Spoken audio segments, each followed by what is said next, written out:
이재명 대표가 어제 기자회견 했던 자리에 저도 참석을 했었는데 이 대표는 국정 안정에 민주당이 역할을 하겠다는 쪽으로 이야기를 모아 나갔습니다. 이것은 마치 대선을 염두에 둔 것 아니냐 이런 분석 나왔는데 이 질문에서 대선 출마 시사를 한 것 같은 답변을 하기도 했습니다. 들어보시죠. 이 재판 기소 자체가 매우 정치적이고 또 상식에 부합하지 않는다는 것을 많은 분들이 동의하십니다. 대한민국 사법부는 또 우리 헌법은 무죄 추정의 원칙이라고 하는 아주 확실한 원리를 채택하고 있습니다. 법과 상식에 따라서 합리적 결론이 이루어질 것이고 저 역시도 그 절차 과정을 충실하게 이행할 것입니다. 이 재판이라고 말한 건 이재명 대표가 지금 받고 있는 5개의 재판을 이야기하겠죠. 공직선거법 위반 사건 항소심 재판은 이제 내년 상반기에 열릴 가능성이 큽니다. 그런데 국민의힘은요, 이 대표가 공직선거법 위반 사건 항소심 재판을 고의적으로 지연시키고 있다라고 하면서 오늘 법원에 탄원서를 제출했습니다. 윤 의원님, 주진우 법률위원장이 탄원서를 제출했고 이재명 대표가 계속 이걸 받지 않고 있다 이런 주장인 것 같아요. 그렇습니다. 보통 바로 2심을 준비한다면 변호인을 선임하고요. 바로 소송기록적 통지서를 받아서 적극적인 재판 대응에 나서는 것이 당연한 모습 아니겠습니까? 그런데 이재명 대표는 현재 마치 고의적으로 재판을 지연한 듯한 합리적인 의혹을 초래하는 그러한 행동들을 하고 있습니다. 이것은 또한 윤 대통령의 비상계엄 선포 이후에 탄핵 정국으로 돌입되면서 이 탄핵 심판은 빠르면 빠를수록 좋고 본인의 공직선거법 2심 선고는 늦으면 늦을수록 좋다. 이런 정치적 셈법 때문에 결국은 본인의 재판은 지연시키고 윤 대통령의 탄핵 심판은 신속하게 하라는 그런 촉구하는 그런 모습을 보이고 있죠. 근데 이런 것들이 과연 이재명 대표에게 유리할 것인가? 저는 국민들이 이러한 이재명 대표가 왜 이런 결정을 하고 이런 모습을 보이는지 그 속내를 다 간파하고 있다고 생각합니다. 그러면 그냥 탄핵 심판이 빨리 돼서 조기 대선이 되면은 본인의 2심 그리고 공직선거법 3심 선고가 나오기 전에 대선을 치러서 사법 리스크를 회피하겠다는 것 아니겠습니까? 저는 이재명 대표가 이런 꼼수를 쓰지 않고 본인의 재판 역시도 신속하고 그리고 본인이 성실하게 임하는 모습을 보일 때 오히려 본인에게 정치적으로 유리할 것이다. 그렇게 말씀을 좀 드리고 싶습니다. 김 전 대변인께서 어떻게 평가하십니까?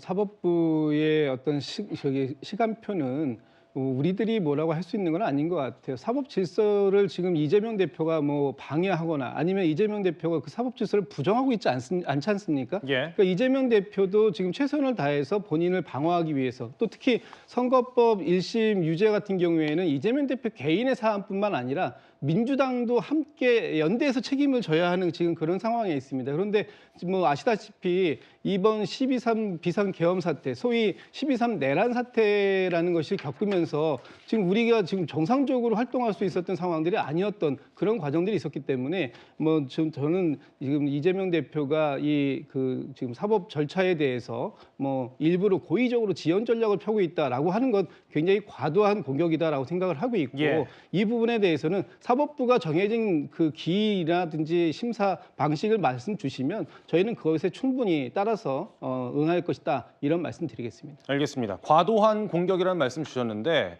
여권 인사들은 이재명 대표가 윤석열 대통령에 대한 탄핵 심판을 빠르게 진행해달라는 이야기에 본인 재판이나 신속하게 해라 이렇게 비판을 하고 나섰습니다. 장 변호사께 짧게 좀 여쭤볼까요? 여권에서는 김 전 대변인께서는 과도한 공격이라고 하셨는데 여권에서는 계속 이런 비판 제기되거든요. 그런데 탄원서를 낸다라는 거 아닙니까? 탄원서를 낼 자격이 있는지 모르겠습니다. 당사자 지위가 일단 없고요. 기본적으로 형사재판 항소심이 개시되기 위해선 기록 접수 통지서가 당사자한테 송달이 돼야 돼요. 그 송달이 되고 있지 않은 상황이라는 거 아니겠습니까? 송달이 되면 받은 날로부터 20일 안에 항소 이유서를 내면 됩니다. 지금 그 절차 과정 중에 있는 거예요. 연기에 어떤 의도가 있다라고 여당에선 이야기할 수 있을지 모르겠습니다만 무한으로 연기할 수 있는 그런 계제도 국면도 아닙니다. 그리고 거듭 말씀드리지만 그것과 별개로 지금 헌법재판소로 넘어간 탄핵 심판과 관련해서는 당연히 조속히 마무리가 돼야 됩니다. 우리가 부결됐을 때 투표함도 열지 못했을 때 어떤 광경이 펼쳐졌습니까? 환율이 치솟고 주식시장이 급락했어요. 탄핵이 가결되니까 주식시장 안정 찾았습니다. 환율도 마찬가지입니다. 그러면 마지막까지 이 변수를 유동성을 제거하는 게 국가의 책임인 겁니다. 그래서 빨리 신속하게 이 부분이 진행돼야 된다는 것이 마치 당리당략인 것처럼 이야기하는 건 전 굉장히 호도하는 것이라고 생각합니다. 호도하는 것이다, 이 의원님. 전 법리적 그 절차는 잘 모르겠고요. 예. 법조인 출신이 아니라서. 근데 윤석열 대통령 탄핵됐고 그는 어찌됐든 간에 국회 절차를 밟아서 되지 않았습니까? 이제 헌재에 갔는데 저는 그런 생각은 들어요. 진짜 윤석열 대통령 지금까지 보여왔던 모습 속에 실망한 점 너무 많고 그 끝은 진짜 뭐 전대미문에 상상하지도 못한 일을 저질렀잖아요. 근데 이재명 대표가 그럼 우리 국민들이 봤을 때 그 문제만 아까 5개 이제 재판이 진행 중이라고 했지만 사실 그 안에 있는 사건들은 10몇 개가 넘지 않습니까? 예. 과연 이런 사람이 대통령이 돼서는 될까?